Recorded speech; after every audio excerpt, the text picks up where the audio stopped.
Welcome to my channel. म आज फेरि तेस्रो पार्ट लिएर हजुरसम्म चाहिँ आइरहेको छु। अघिल्लो च्याप्टरमा हामीले के पढाइसन गरेका थियौँ भने पानीको प्रब्लमबाट ग्यास अन नहुनेको समस्याको सल्युसन गरेका थियौँ भने अब आज आएर म के भन्दछु भने ग्यासको प्रब्लमबाट पनि अब हाम्रो ग्यास सप्लाई सही तरिकाले भएको छैन भने के हुन्छ भन्दाखेरि चाहिँ ग्यासबाट तातो पानी आउँदैन, चिसो पानी मात्रै आउँछ हो। यसको लागि हामीले ग्यासको सप्लाई पनि के गर्नु पऱ्यो, क्लियर गर्नु पऱ्यो। ग्यास इनपुट यहाँदेखिको बर्नरसम्म जाने भागमा धेरैवटा चिजहरू हुन्छन्। ती चिजहरूलाई चाहिँ क्लियर गर्नुपर्ने हुन्छ। जस्तै फर्स्टमा के हुन्छ भन्दाखेरि यहाँनिर एउटा फिल्टर हुन्छ, पानीको पाइपको जस्तै एउटा फिल्टर लागेको हुन्छ। यहाँ धुलोका कषहरू पनि जमेर ग्यासहरू चाहिँ सप्लाई भएका हुँदैनन्। त्यसको लागि हामीले एउटा चिम्टीको सहायताले चाहिँ यसरी बिस्तारै चाहिँ यो के गर्नु पऱ्यो भन्दाखेरि चाहिँ फिल्टर झिक्नु पऱ्यो। यो फिल्टर झिकिसकेपछि यसलाई पनि सफा गर्नु पऱ्यो। अनि सफा गरिसकेपछि यहाँनिर यस्तो धुलोहरू हुन्छन्, त्यो धुलोलाई पनि सफा गर्नुपर्ने हुन्छ। त्यो सफा गर्नुको लागि एउटा ब्रस लिने, ब्रसले चाहिँ यसरी सफा गर्नु पऱ्यो। मसँग सानो ब्रस चाहिन्थ्यो तर ठुलो ब्रस भयो।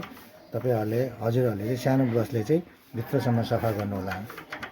अनि सफा गरिसकेपछि के गर्ने भन्दाखेरि त्यो यो जुन फिल्टर छ त्यसलाई पनि हामीले यसरी लगाउनु पऱ्यो। यसलाई बिस्तारै भित्रसम्म ठेलेर लगाउने। यसरी लगाइसकेपछि अनि फेरि ग्यासको पाइप हामीले यहाँनिर जोडिदिनुपर्छ। यति जोडिएर एकचोटि ट्राई गरेर हजुरहरूले हेर्नुभयो भने ग्यास बल्न सक्छ। यति सफा गरेर पनि ग्यासमा चाहिँ फायर भएन भने हामीले ग्यासको चारवटा स्क्रुपलाई सल्लक्क पारेर खोलिसकेर यसरी पल्टाएर हेर्ने। पल्टाउँदाखेरि के देखिन्छ भन्दाखेरि अघि भनेपछि ग्यास जाने बाटोहरू धेरैवटा छन्। ती बाटोहरूमा यहाँनिर एउटा रिले लागेको हुन्छ। यो रिलेले काम नगरिरहेको अवस्थामा पनि हाम्रो ग्यास सप्लाई हुँदैन।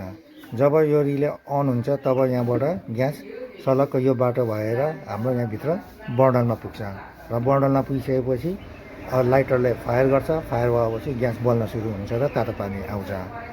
अब यो रिले बिग्रियो भने पनि काम गर्दैन। यो रिले कस्तो हुन्छ भनेर म यहाँ देखाउन गइरहेको छु हजुरलाई। यो यस्तो हुन्छ यो रिलेमा जबसम्म सप्लाई आउँदैन यसले ग्यास चाहिँ के हुन्छ, बन्द गरिरहेको हुन्छ। र अब यो रिले ठिक छ कि छैन भनेर भन्दाखेरि हामीले कसरी थाहा पाउन सक्छौँ भने जब ग्यास गिजर अन गर्दाखेरि टिक टिक आवाज आउनु पऱ्यो। दुईचोटि आउनुपर्छ यसरी।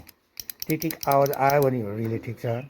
टिक टिक आवाज आएको छैन भने रिले बिग्रेको पनि हुनसक्छ, अथवा रिलेमा आउने सप्लाई भोल्ट जुन अस्ति हामीले भनेका थियौँ त्यो सप्लाई भोल्ट पनि आएन भने चाहिँ यो रिलेले चाहिँ काम नगरेको अवस्था हुन्छ।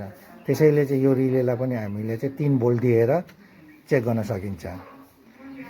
अब यो रिले कसरी फेर्ने भन्ने कुरोहरू चाहिँ म अब फेरि अर्को च्याप्टरमा हजुरहरूलाई म देखाउनेछु। अहिलेलाई यति नै, धन्यवाद। हजुरहरूले जहाँबाट हेर्नुभयो भने पनि मेरो च्यानललाई चाहिँ सब्सक्राइब गरिदिनु होला।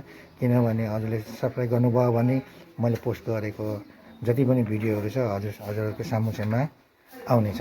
धन्यवाद।